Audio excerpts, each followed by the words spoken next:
It's Talk Erie and the Joel Natale Show.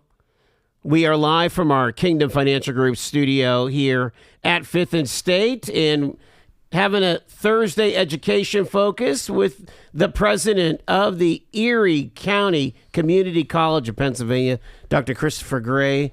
Dr. Gray, good to see you, sir. Appreciate it. Hey, happy to be back. Glad to be breaking out of this Erie winter. We saw the sun a couple days ago. My cubbies are winning. Life is good. Oh, my goodness. Yeah. Have you ever done spring training at all? Or? I haven't, but I'll tell you what. My oldest son, a community college grad himself, is graduating from law school this year and has taken a position in Phoenix, which happens to be adjacent to Sloan Field, which is the spring home of my Chicago Cubs. So nice. You can bet this time next year I'll be out there watching some Cubs and seeing my kid while I'm out there. That sounds fantastic. All righty, so here we are, 2025. This school has been going now, 4 years? Yeah, we're in our fourth year. We started classes September 1, 2021. So Wow. We're a well-oiled machine by this point. Amazing, amazing. Give us a scope. Remind everybody campuses, and are there particular things that are focused on at each location of EC3? Yeah, so in some ways, so we really offer, so one of the promises that I always believed higher ed ought to do, particularly the community college, because we are the most nimble in our sector. I don't believe a student should be more than 30 minutes away from access to education. And so that 30 minutes looks much different depending on where you live here in Erie County. Right. If you're on the Lower East Side, that likely means walking to a bus stop, taking a bus, maybe doing a transfer, getting out at a bus stop, and then walking to a location. If you live in Corey, there's a good chance you're jumping in the car and driving, whether it's 2 blocks to the Corey High Ed Center or whether you're going to come up to Summit to take some of our specialized classes. So because of that, we really will be where students need us to be. So, a lot of people say, are you going to build a major campus? No, we never will, because that's not what college is about. College is about student learning. And so we've got really 4 campuses. We have what we call Erie West, which locally, and I'm slowly giving in and using the term, it's the Old Villa Maria, and we're Right. honored to be a part of the Old Villa College, a great history of education. We're continuing to grow that area. And with the new community college, by the way, we're investing about $8 million of state money back into the infrastructure to keep that building alive for generations to come. And then also we have Erie East. So that's a partnership with the Youth Leadership Institute over on 6th Street. So it's everyone locally, everyone calls it by what it used to be named. So most people around here will call it the Hammermill Credit Union. Okay. So that's a great partnership with the YLI. They do a lot of after-school programs for high school kids, and so we're able to use their facility to offer classes day and evening when they're not using it. So that's been great. Then, of course, we just signed a long-term lease with the Erie County Technical School, the Skills Center, which is on their campus. That's where we already house our incredibly backlogged welding program that we're just pumping out welders left and right. Wow. And we're actually right now in process of, through a great partnership with the Northern Pennsylvania Regional College, we're going to lease their $1.5 million worth of equipment to be able to really do CNC and industrial maintenance training for $1 a year. Oh, my goodness. So that's really, I mean, we've heard a lot about this, about folks need to start working together, and we're understanding that in education. We're trying to say, how can we partner? They really specialize in other areas of education. They realized we do a good work in Erie County particularly, and so they said, how can we work together on this? And then, of course, we have courses on Corey, and then, honestly, the one that makes it really accessible is you can get most of our classes in the online format. Now, online learning is not for all, though, so I caution folks, don't just say online because it sounds the easiest for your schedule. If that works, and if you have the study habits and the discipline, great. What I always recommend to new students is if you're not sure and you want to try it, take a couple in person so you have that relationship with your classmates and with your instructor, and then take one online and see how you do. And if you thrive in it, great. The other thing I'll say is still come to campus. Go hang out in our learning center and do your online work in there. Grab one of the computer labs. That way you get in that regimented routine, and you also interact with your classmates who are in similar situations. So, where are we at with faculty? How has it been? Has it been easy, hard to recruit faculty, and what are you generally looking for these? Yeah, so faculty in community college is always a little different, right? And so what I would argue here, it's been no different than what we do here in Erie than what I've done in the Chicago market or all across the Midwest. It's incredibly difficult to get healthcare. to get specially trained manufacturing, because let me be honest, a welder can make a really good living. If you're a good welder, you can make close to 6 figures. I don't pay my faculty that well. Right. Our system isn't designed where we're hiring folks, so it sometimes can be a challenge there. Now, that said, we've lucked out. We've got some real expert professionals who have real-world industry experience, and that's critical for our model. In terms of the transfer side, those are going to go on for a 4-year degree. Generally, that requirement is a master's degree in the actual discipline. And this gets a little tricky, right? So, there are a lot of people so my PhD is in educational administration foundations. So I can teach education courses, right? My master's degree was speech and theater, so I can teach speech and theater, right? But some people will get if I got my master's degree in theater education, which is designed to teach theater educators, I'm not qualified necessarily to teach theater. I'm also not qualified to teach education. Yeah, it's kind of a bizarre model, but really we want to make sure that there are folks that have a deep level of knowledge in that subject matter. They're subject matter experts. But on the other side of the house, I got to be honest, I've hired full-time auto body instructors who never went to college.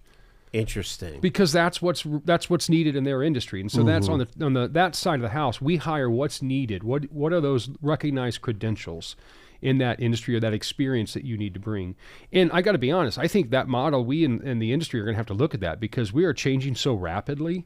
We're teaching programs where there aren't master's and doctorate degrees in. And so we need to be flexible enough to understand that the world is, I actually have this quote on my window in my office. We are experiencing change faster than we have ever seen it before, and slower than we will ever see it again.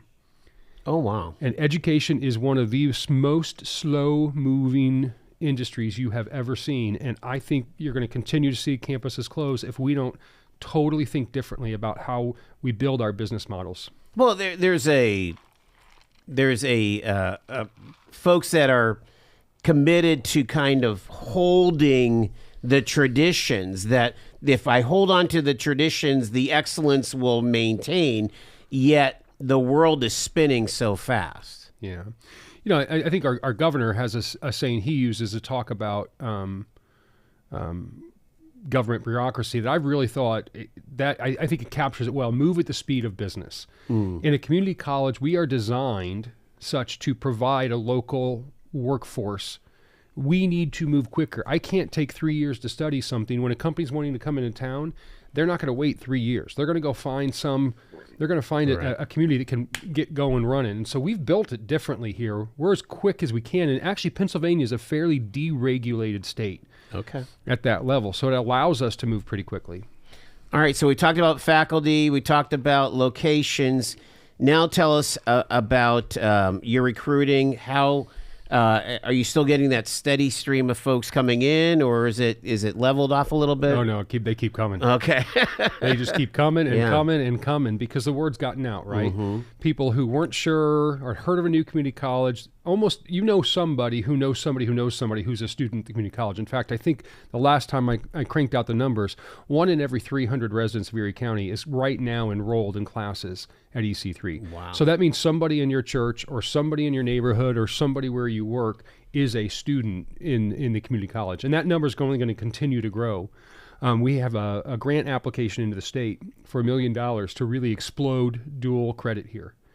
And so almost all of our local high school districts have signed on to partner with that. So if we're able to do that, you're going to see that number is going to continue to climb, because we're going to get those high school kids college credentials, college credit while they're in high school. And I know many of them aren't going to come to me. That's perfectly fine. We know if a student gets any credit while they're in high school, their chance of finishing a college degree increases exponentially. So let's introduce them to the fact that they can be successful, the fact that they know that world.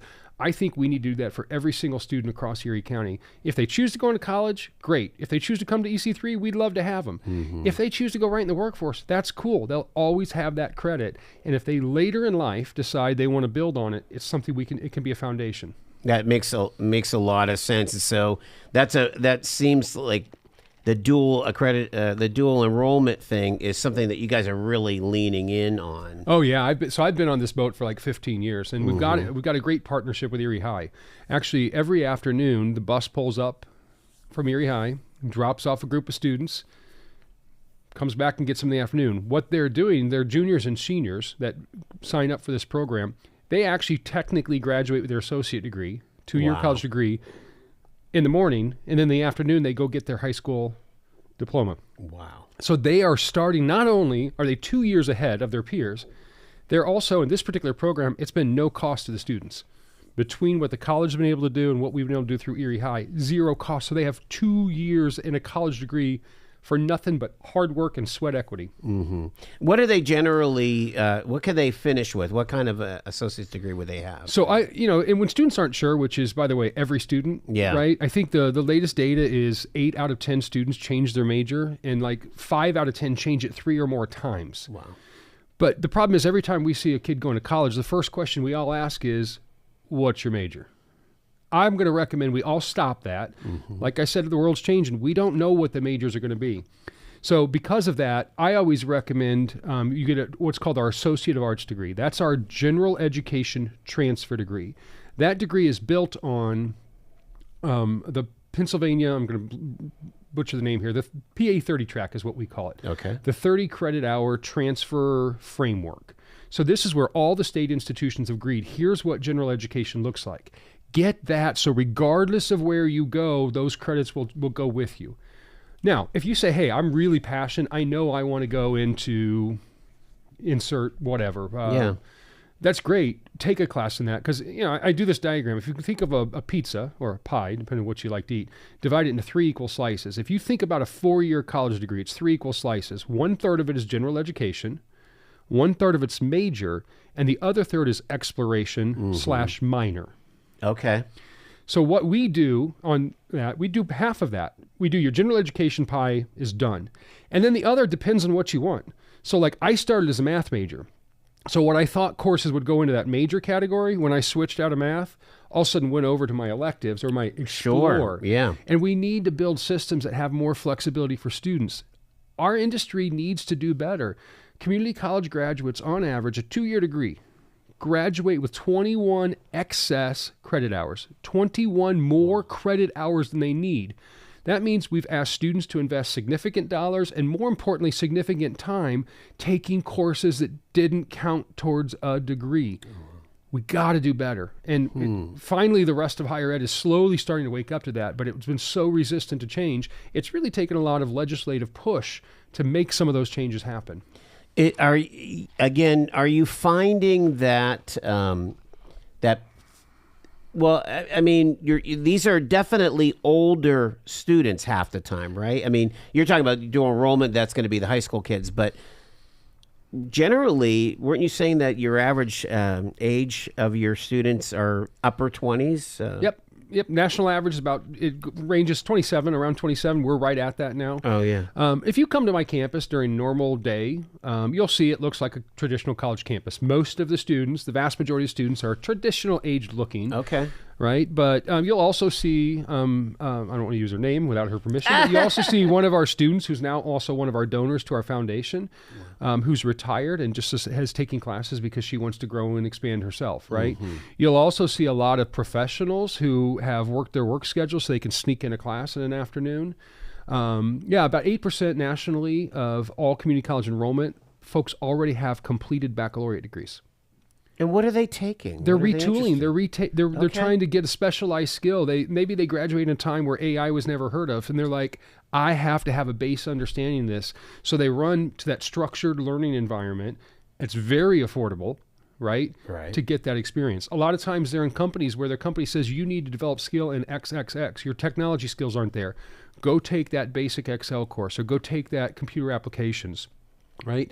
They may be, I'm been working in, I'm just going to name an industry here, insurance, right? Mm-hmm. And they may say, I'm not sure. They may be my age, but a lot of folks my age are starting to go, now my kids are out of the house. Things look different for me. A lot of going, you know what? I want to go back and do this type of work. And so sometimes they're going back to change careers, right? So it all really depends, and it's so unique. And that's one of the challenges we have in community colleges. Everyone thinks about completion and graduation. So many of my students aren't coming there to complete anything or to get a degree. They're coming because they want one specialized skill, or they want confidence, or whatever it is. And I think we need to be set up to handle all of them. Yeah. Talking to Dr. Chris Gray. He is the president of the EC3. Back in a bit.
We're talking to Dr. Chris Gray. He's the president of the EC3, Erie County Community College.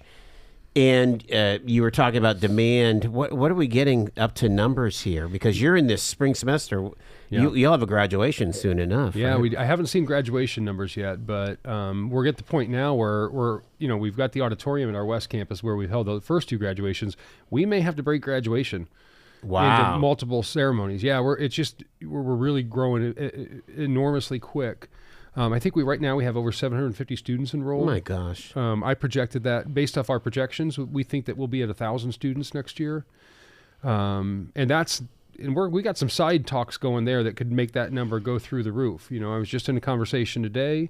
A company's looking to locate here to Erie that would be focused on traditional college-age students and their delivery, and they need an education partner. So we're in the midst of that. If we can become their education partner, that could be 50 to 100 students to start with and upwards of 250 in the future. That dual credit grant, if we are awarded that, I would imagine we're going to see significant growth from that, because we'll be able to offer free dual credit to all Erie County high school students. So, again, long term, we got to talk growth. 1 in 3 or 1 in 4 of every high school graduate in Erie County will eventually enroll at EC3. Wow. Those data are national, everywhere. Yeah. Yeah.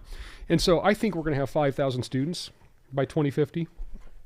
Holy goodness, yeah. Now, they're not full-time. So Right. 5,000 is misleader. If you're comparing that to a residential college, it's not really, because again, I get that one student who'll come in, just take one class, and Sure. you don't see him again for 3 or 4 years. But it will be it's already a significant mass. We've already got some parking. We don't have a parking problem. We have a walking problem. People don't want to park in the back parking lot. I believe that.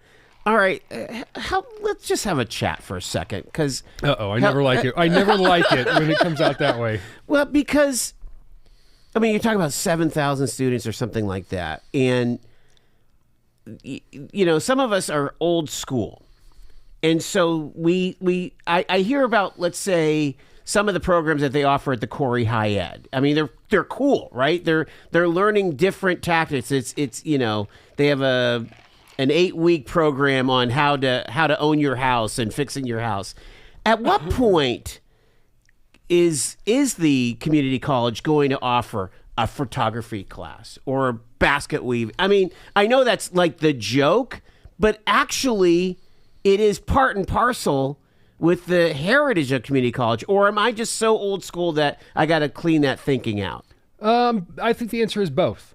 Right? Okay. So here's the reality. I don't believe we should use taxpayer dollars. The subsidized learning should not support learning that's not going to lead people to a better career. We know that students go to college because they want a better job, right? That's the overall number one reason. There's no doubt about that. We ought to focus our dollars there. So I'm not opposed. If there was enough of an interest from the community, we're learning specialists. That's all ultimately we're educators, right? Right. What the subject matter is, it doesn't necessarily matter because we go find the subject matter expert and then we build the systems around the learning behind that. You may see some of those community courses, but they're going to have to build a model that does not rely on taxpayer subsidy. Okay. I believe we should use Erie County's tax dollars and the state's tax dollars to support people getting skills that will eventually lead them to hopefully staying right here in Erie County and having a great job and career and raising their family. So is that the same approach, let's say, of Butler or of Allegheny County Community College, for example?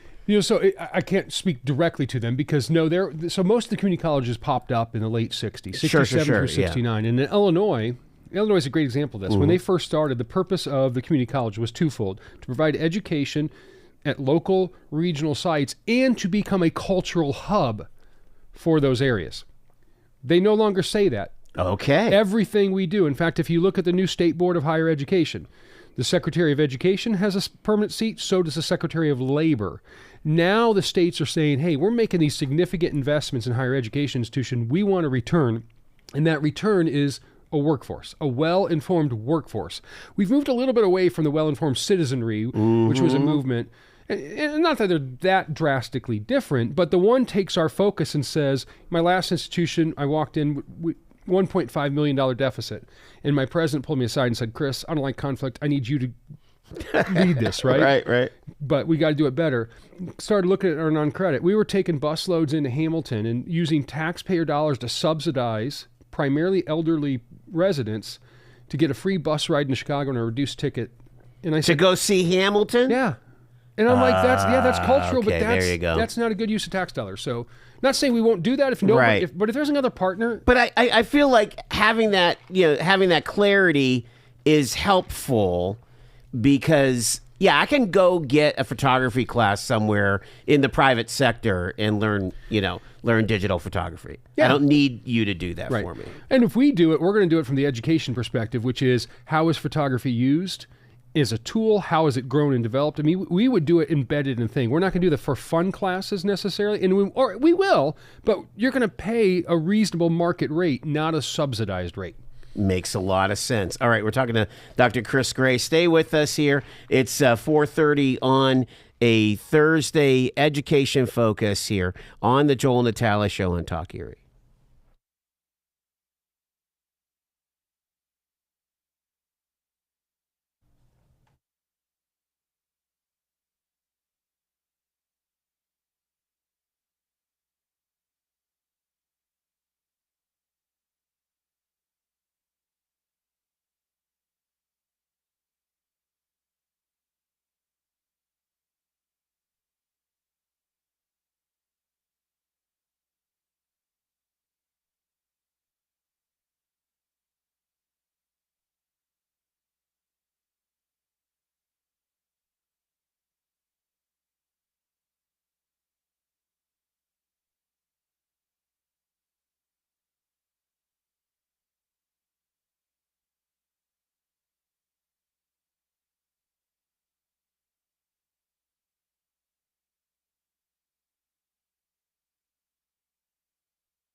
Talking education on the Joel Natale Show on this Thursday. Dr. Chris Gray is with us. He's from the EC3, Erie County Community College, live from our Kingdom Financial Group studio here. We're having a freewheeling conversation because I trust you because you have all the answers. I mean, we're talking about close to 1,000 students at this point. Over 700 right now. Could get to 1,000 very quickly. Probably next year. Wow. I mean, last year for your spring commencement, Dr. Jill Biden came to hand out the diplomas. Unbelievable. I'm ready to announce a real disappointment. We will not get. We had Governor Shapiro, our first commencement. Right. We had First Lady, Dr. Community College Professor, Dr. Jill Biden as our second commencement speaker.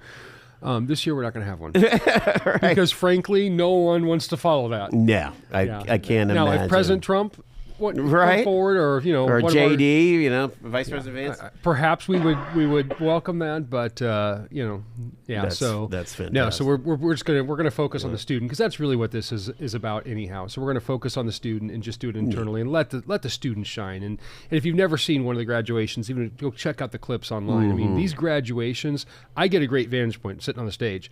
Sure, the kid looks excited, but when you look out and see mom and grandma or the kids or the students' kids themselves, that's the money shot right there. Like that's what's so cool about the work that I get to do every day. So, what are the students focusing in on? I mean, again, those that want to come out with some kind of a degree or a certificate. What seems to be the big popular program? Yeah, so there's a lot actually. So our transfer program is always popular. We actually have students who've graduated EC3 and have now graduated Barron. They've graduated Penn West.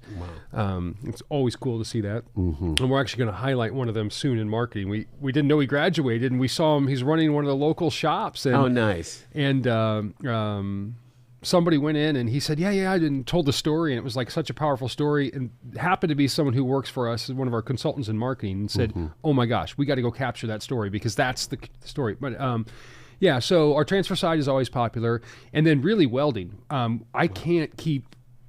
need more welding space and more welding instructors because our welding is so popular. And then really the other two giant programs are IT, everything around IT, and then our entrepreneurial business. Really? And, business always tends to be popular because it's a fairly broad degree, right? And can be applied to a lot of different industries. But yeah. Did you start a first step towards nursing, like a community health? Yeah, so we have surgical technology in a partnership with UPMC. We've had that one since we began, really, because UPMC Step Forward was a great partner on that. We have a patient care technician program. Right, that's what I was thinking. Yeah, and we're on our third or fourth cohort. And I can actually announce today we will be soon launching our certified nursing assistant program. So you are going to the CNA level. Yeah, we just got approval from the state to offer that, and so we're in the process. Don't quote me. I think the great staff would do all the work on this. So I just go out and drum up support for it. I believe that'll be later this spring. We'll and that'll generally be like a 2-year program? I think the CNA is a little bit less than that. I think it's a certificate. It is. Because really a CNA, so if you think about it, a CNA is really a frontline worker in healthcare. Yep. But then soon after that, we're getting ready. Actually, they're opening a bid right now, one of our sealed bids. We're getting ready to start that major project with the support of the RACP grant, and then county government has allocated $2 million. So we're getting ready to renovate the West Campus and add a whole healthcare wing. So we're in deep conversation on patient care tech, digital medical sonography, and then practical nursing as well. Wow. And that's the first. So we've got to I want to grow at the right speed. Yeah. I don't want to grow so quickly that we start to have bad experiences. Growth is hard. So I want to make sure we're growing. So we sat down with the 3 hospital systems with County Executive Davis actually put us all in the room and said, look, can we work together on this? And it was a great way to bring together. And so we worked with the 3 local systems and said, what are the most pressing needs? And we identified these 3 programs. So just last week, I was in there with many of UPMC's local leaders, and they were saying, what about this program, this program, this program? Right. Like, that's great, but those are all future. I want to be successful and get our students employed, fill this gap, and then we'll grow into those. Well, and you could see where there would be a line, Dr. Gray, from your CNA recipient certificate right into Jameson School as an RN, right? I mean, those stackable skills. Yep. And you see that in healthcare all the time. 100%. So many folks will go, I mean, we don't offer medical assistant or medical office technology yet. We may in the future. Mm-hmm. They were so desperate for nurses, there was a push to take folks that did the medical side. And so that really, let me break that down in non-technical talk. That's typically the front desk worker at a doctor's office. Okay, sure. That may also take you back and take your really baseline, blood pressure and so forth. Doesn't do the heavy nurse level work, but also does a lot of the office stuff. So we're trying to build career paths. So a great conversation with both AHN and UPMC here within the last month. They're trying to say, hey, we have a group of dedicated employees who's not technically skilled or trained. Is there a way we can take someone who's in customer service or that and put them on a real solid career path where there's tons of room for growth? And so we're constantly trying to find, we not only give people skills, we also upskill people. Yeah. Right. And I tell business all the time, if you have an employee who's already adopted and kind of endorsed your culture, invest in them. Sure. Right? So like UPMC in the Surge Tech program, they're hired by UPMC, paid a wage, and then paid to go finish their Surge Tech training. Now, I don't know their details. I imagine on the backside, they probably have to agree to stay there so long. Right. But that's the way to do it. If, everyone wants that really highly trained employee, but there are so many people who don't have the ability to pause work and then pay for school on top of that. So if companies are serious about growing their workforce, they have to invest in them. Let's talk about your IT program because, again, the four-year schools are diving full in on cybersecurity. I mean, again, it is the hot, and it's what Erie's becoming known for, right, is being a cybersecurity hub, federal resources, and so on. Are you able to be added? I mean, when we hear from the federal government, well, we just need more coders. Is that where you guys come into play? Yep. Yeah. So it's hard to kind of explain, and particularly because Northwest Pennsylvania hasn't had a community college. Like, we do a lot of space in manufacturing. I'm like, well, don't we already have that at Barron? The best way I can describe it, most of the people who graduate Barron, if they're going to work in a local manufacturing plant, they envision sitting behind a computer or sitting in the upper office out looking over the floor. What we mostly train is the people on the floor. On the floor, yeah. Right? So how that plays out in the IT world, yeah, we absolutely have networking and programming, and then we do a small amount of work in cybersecurity. But because there's already folks right here that are specialists in it, yeah. I don't have to jump in and double dip. I can give them the base skills, let them go into the workforce, get a job, and then oftentimes that company will then pay them to go back and get the advanced training or certification that they need. Gotcha. And so it's finding those partnerships. Yeah, it really is. What's different is this kind of working together with the employer of saying, okay, how do we become your workforce training arm of your significant organization? Yeah, it's a big chunk of my job is sitting with companies, trying to understand their needs, sitting with economic development folks as they're trying to recruit companies in. I mean, we're the education partners. If I think my last institution, a company came out of Wisconsin and said, you have a large population that we're willing to build a plant here if you can provide us 30, I don't remember what it was, welders or something. Yeah. And the mayor was in the room, and he knew the community, and I said, I can have training up and going for you in 6 weeks. Put your money where your mouth is, company. They now have a whole, instead of people having to drive half an hour, 45 minutes north into, I think it was Jamestown, Wisconsin, they now actually located a plant. At first, the deal was they would come bus them up there. Yeah. We did that for a while. So that's what the community college does. We literally are right there to say, how do we do it? I mean, how do we help grow? Because if I'm not the economic development specialist, but I'll tell you, they come in, do you have the infrastructure? Mm-hmm. Then do you have the workforce? 100%. And if you don't have those two, they're not even talking to you. Mm-hmm. And so we're often there to say, and I'm honest about how quick we can get a workforce up and going for you in it. If we have it going, it's easy. If we don't, what's the startup cost, right? Everybody tells me, I get corn all the time, you need a program in X. Nobody tells me they need something I can do really quickly. Like, tell me you need English majors. There's not a lot of infrastructure. No, I hear I need dental hygienist. And I'm like, okay, so I need to come up with $1.5 million and physical space just to get the base equipment. And then that's one where it's hard to find instructors. Right. So now I'm going to go out there and try to peel off an instructor who makes twice what I can afford to pay him.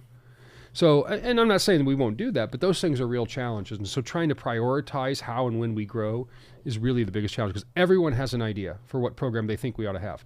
The way we do it is we say, okay, we got to have a whole system. What's the business model going to look like?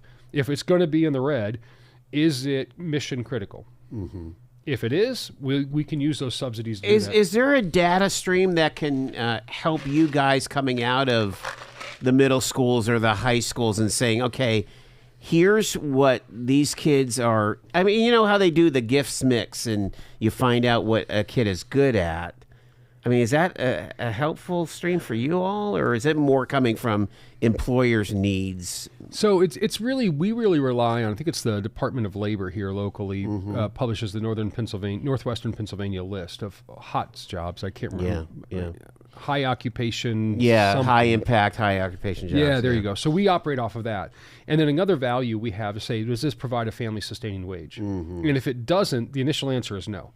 If it doesn't, if it's not on that list and it's not a family sustaining wage, the initial answer is no. You have to almost have an appeal, right? So I'll be honest, sometimes in those entry level healthcare, they're not a family sustaining wage. I was going to say that the personal health, there's 1,000 slots needed, or early child care, yep, another same challenge. But we can't have a thriving community if we can't care for our young children and for our aging population. Right. And so that's where I work with my board and say, hey, look, either I'll try to go find additional funding for it. I'm going to say this one is so mission critical. The problem is you can't have too many of those mission critical ones because there's not enough money behind that mission to keep that going. That's why you need a lot of welders. Yeah. Where the employer is going to pay. Right. And so that those are the challenges that we face. So as we look at programming, let's talk about again. Don't forget, we are still talking about an organization that's 4 years now since COVID. You're working on getting your accreditation. Can you tell us about how your timeline is working with all that? Yeah, so we are an official Middle States recognized institution. You are? Yeah, we got that back in November. And so what that allows us to do is right now we're actually, we have a consultant helping us prepare an application to the United States Department of Education to distribute federal funding. So Pell Grants and the other types of aids that come from the federal. So will that necessarily mean then that the subsidy from the county will be diminished? No. So really the model of a community college is third models. Okay. So 1/3 the student, 1/3 the local sponsor, in our case, Erie County government, and 1/3 the state. So, there's a lot of talk. Is that number going to go? How's that number? What does that change? It all depends. Because the student's been 0 up until now, right? Mainly 0. We waived tuition. First, we had out of the ARP funds, the county government gave us money to cover tuition to make sure we got a good start. And then since then, we've been able to support it through a large private gift. Okay. We are continued to be free. So if you're interested in these classes, Joel, we've got classes starting here in a couple weeks, and it is free this semester. Nice. I'm actually going to the board and going to ask if we can continue that free tuition into next fall, which, and then hopefully by January or so next year, we will be able to distribute federal financial aid. And at that point, we'll start charging tuition. Okay. So we still got another good 9 months of free, more than likely. So hopefully, right? It depends on our growth. If we grow too quickly, I can't. We're going to run out of that pot of money. But we also have a foundation. If your great listeners would like to support students, they can certainly do that. I support our student learning. I get to hear their stories up front. I mean, go on our website if you want. Just look at any of our student stories, and it's easy to say, okay, yeah, I'm in a position where I can help them because, I think you probably heard me say it before, $5, $50, $500. Doesn't matter how many zeros there are. When you live in poverty, you don't have. I mean, all of those are unattainable. Right. So, and I'm at a much different point in my life than I was when I was a community college student myself. And so I'm happy to give back and support those students. So talk about, let's tell some stories here at the end of our time together, Dr. Gray, because I mean, we're talking about people that are getting a new start, a new chance. And it turns people from maybe a poverty or trajectory to a family sustaining trajectory. Can you share a story or two about that? So we're doing our second strategic plan. So I had the opportunity to sit in when we brought a consultant in to run that, and he sat in with our students, and there were 4 students. And let me just quickly tell you their stories. Okay. Yes. Because one of the students sitting, I'm a visual person, so they were sitting right there. He started, and he's like, well, if I'm going to be really honest, I wasn't very good in high school. I didn't really try very hard. And so I knew I couldn't go to college, so I got a job and working in a warehouse and hated it. And so I saw an ad for the community college. I thought, well, I'll try it. And he says, like, I'm thriving here. Like, I realized if I just apply myself, I can be successful. And then the next student goes, and this one was, she said, well, if he's going to be so honest, so will I. I had major mental health issues when I was in high school, and so I did the PA charter, or the PA, the online one. Yeah, like the cyber charter. Cyber, there we go, thank you. And I just wasn't in a good place mentally, and so my grades suffered. So this was really my only option. You know, then the next one is a new American, and she said, well, God put this here for me. I'm raising my 3 kids, and and she's like, I know God put this here. And, you know, I mean, it's so powerful. And then the next one says, well, my story's a little different. My son's in college, and I thought if he can go to college, I can too. And so here's an adult learner coming back trying to say that. So that's what we do, right? Now, I always have tons of traditional students that come straight from high school that are just coming because it's easy to access, or it's the affordability portion of it, right? And we're happy to serve them. But all these student stories, right, are just so incredibly powerful. Wow. And those 4 that I mentioned, probably without the community college, there's probably not a pathway for them in Erie County. I was going to say, what would be their alternative? Very difficult. I mean, hey, we've got great sister institutions here. We really do, and they're very, very good at what they do. But their model's not designed for that type of situation, right? Their model's designed for that. Most of the time, the kid who matriculates straight from high school, packs the car, and goes off to college, and comes back on Thanksgiving and Christmas. Our model's not. Ours is incremental. I joke all the time. What do you teach? I teach confidence. Wow. You know, teach these kids that they can be successful, that they can learn to work hard, and they're going to, right? And we see it, and we know it works. They're going to transfer on. You name, insert institution X, a student who graduates at community college outperforms native students in their junior year every time across the nation. And I don't care if you're talking Penn State, University of Illinois, you name it, we teach how to learn, and we teach the confidence that they can go on and be successful at those larger schools. And so when you go back to the 60s, and the reason why we didn't get a college is, well, we were this manufacturing hub, and you can walk down 12th Street and get any job that you wanted. That was one reason. The other reason was that there was major pushback by the existing institutions of having this competition in the market. Now we're seeing that, no. EC3 is our partner, making better students that could go on for that 4-year degree. Yeah, I mean, Penn West, the day I got into town, Penn West was open arms. How do we help? Yeah. We know the need for it. They were there. With Dr. Walter. Gannon. Yeah. I'm going to, Iwanka. Iwanenko. Thank you. Yeah. Walter. Yes. Walter, I mean, he's got the story. He understands our student. Yes. He's been there from the beginning. Kathy Getz, Dr. Getz out there at Mercyhurst immediately said, yes, we need. So they've all been there to partner, because most of them know education.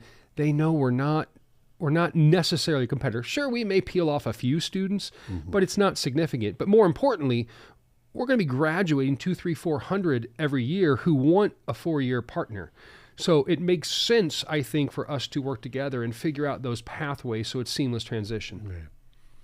We're going to leave it there. Dr. Christopher Gray, the president of EC3, the Erie County Community College. Thanks so much for taking the time.